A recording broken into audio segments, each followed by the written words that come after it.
আসসালামু আলাইকুম। ব্রাজিল ফ্যানদের মনে স্বস্তি ফিরে এসেছে কারণ নেইমার জুনিয়র অবশেষে মাঠে নেমেছেন সেই ২০২৩ সালের পর এসে ২০২৬ বিশ্বকাপ স্কটল্যান্ডের বিপক্ষে সেকেন্ড হাফে কোচ কার্লো আনচেলত্তি মাঠে নামালেন নেইমারকে। দীর্ঘদিনের অপেক্ষার অবসান ঘটলো এবং নেইমার ফ্যান যারা রয়েছে তারা অধীর আগ্রহে আজ বসেছিল যে আজ হয়তো ফিরছেন নেইমার। হ্যাঁ, সত্যিই ফিরলেন। যদি গেম টাইমটা আরেকটু বেশি পেতেন হয়তো নেইমার গোলও দিয়ে দিতে পারতেন।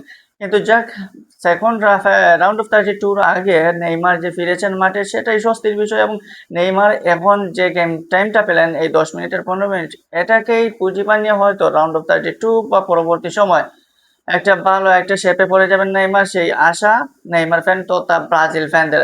সো নেইমার ফেরায় যেমন আজকে ব্রাজিল ফ্যানদের মানে উল্লাস, ঠিক তেমনি করে ব্রাজিল আজকে স্কটল্যান্ডের বিপক্ষে যে জয়টা দেখালো সেই জয়ের ফলে বলা যায় যে আমরা ফার্স্ট ম্যাচে মরক্কোর সাথে যে ব্রাজিল দেখেছিলাম বা হাইতির সাথে সে যে ব্রাজিল দেখেছিলাম, দুইটা টিমের দুই ধরনের কোয়ালিটিফুল ফুটবল আমরা দেখেছিলাম এবং সেই দুইটা ম্যাচেই দেখা গিয়েছিল যে ব্রাজিল ভিন্ন ভিন্ন খেলা খেলছিল। এখন স্কটল্যান্ড, মরক্কো এবং হাইতির যে খেলা সে আর স্কটল্যান্ডের যে খেলা, এই তিনটা দলের তিন রকমের খেলা এবং তিনটা দলের সাথে ব্রাজিল যে খেলা খেলেছে সেই খেলার আলোকে স্কটল্যান্ডের সাথে খেলায় বোঝা যায় যে ব্রাজিল তার হারানো যে ছন্দটা ছিল সেই ছন্দে ফিরছে এবং এই ছন্দে যদি ধরে রাখতে পারে তাহলে রাউন্ড অফ 32-তে জাপান আসুক বা নেদারল্যান্ডস আসুক, যেই আসুক না কেন সেই টিমকেই হারানো সম্ভব। আরেকজনের কথা বলতে হয় ভিনিসিয়াস জুনিয়র, যাকে ক্লাবের জুনিয়র হিসাবে বলা হয়। রিয়াল মাদ্রিদে দারুণ পারফর্ম করে থাকেন, রিয়াল মাদ্রিদের সোনার হরিণ তাকে বলা যায়।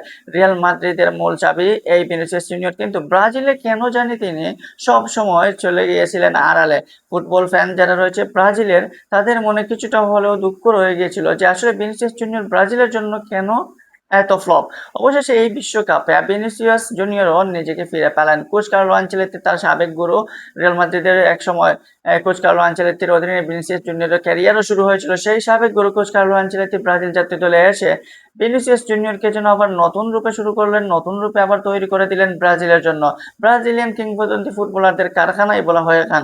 আর সেই কারখানায় যদি ভিনিসিয়াস জুনিয়রের মতো একটা রত্ন থাকে এবং সেই রত্ন যদি ব্রাজিল জাতীয় দলে এসে পারফর্ম না করে তাহলে বিষয়টা অন্যভাবে দেখা যায়। তো সেই বিষয়টাকে কাভার করে কোচ কার্লো আনচেলত্তি এখন ব্রাজিলের অন্যতম একটা অস্ত্র বানিয়ে দিয়েছেন ভিনিসিয়াস জুনিয়রকে। এই বিশ্বকাপের খেলে দেখবেন এখন পর্যন্ত 3 ম্যাচে ভিনিসিয়াস জুনিয়রের ঝুলিতে 4টা গোল জমা হয়ে গেছে।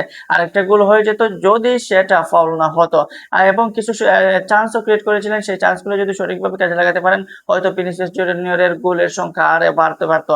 যাই হোক, এখন ভিনিসিয়াস জুনিয়র ক্লাবে যে পারফর্ম করেন সেই পারফরমেন্স যখন জাতীয় দলে নিয়ে এসেছেন এবং সেই সাথে নেইমার জুনিয়র যখন ফিরে এসেছে এবং এবং ম্যাথিউস কুনহা তার ধারাবাহিকতা বজায় রেখেছেন, সুতরাং অ্যাটাকিং সাইডে ব্রাজিল এখন নির্ভর থাকতে পারে। মিডফিল্ডে পাকুয়েতা কিংবা ব্রুনো গুমারেজদের উপর ভরসা রাখা যায়। ডিফেন্সে মাইকেল হোলস কিংবা মার্কিন হোলস তারা যে সব সময়ই একজন ভরসার পাত্র, সেটা তো আমরা প্রত্যেকটা ম্যাচেই দেখা যাচ্ছে। সো দারুণ একটা কম্বিনেশন তৈরি হয়ে গেছে ব্রাজিলের এবং ব্যালেন্স একটা টিম হয়ে গেছে এবং এই ব্যালেন্স টিমটা এখন রাউন্ড অফ 32-তে কেমন করে সেটা দেখার অপেক্ষায় ব্রাজিল ফ্যানরা।